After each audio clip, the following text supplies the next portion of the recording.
अस्सलाम वालेकुम। मेरे चैनल को सब्सक्राइब करें, बेल के बटन को प्रेस करें। सब लोग कैसे हैं? आज हम बनाएंगे बहुत ही मज़े की चाय। सर्दियों में बहुत ही मुफीद होती है, नज़ला ज़ुकाम से बचाती है हमें। हमें जिन अज़ा की ज़रूरत है। बिस्मिल्लाहिर्रहमानिर्रहीम। मैंने लिया आधा लीटर दूध। 1 चम्मच लेंगे हम चाय की पत्ती। 1.5 चम्मच लेंगे हम चीनी। एक छोटा टुकड़ा मैंने बारीक अदरक का कटिंग करके रखा है। एक चुटकी लेंगे सौंठ। आधा टुकड़ा लेंगे हम दालचीनी का। और 2 अदद लेंगे सब्ज़ इलायची।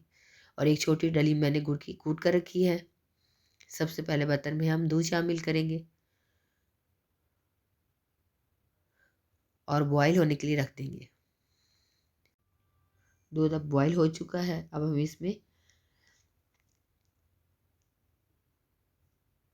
चाय की पत्ती शामिल करेंगे, सौंठ शामिल करेंगे, दालचीनी का टुकड़ा शामिल करेंगे, सब्ज़ इलायची शामिल करेंगे, चीनी शामिल करेंगे,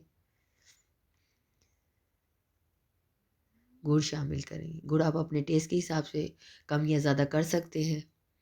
5 से 6 मिनट के लिए खूब हम अच्छी तरह से पकाएंगे अब इसी चाय को। अब हम चाय को छान लेंगे। जो लोग ट्रैवलिंग करते हैं उनके लिए बहुत मुफीद है, नज़ला ज़ुकाम से बचाती है, सर्दी से बचाती है। देखिए कितनी ज़बरदस्त हमारी चाय तैयार हुई है। दुआ में याद रखें। अल्लाह हाफिज़।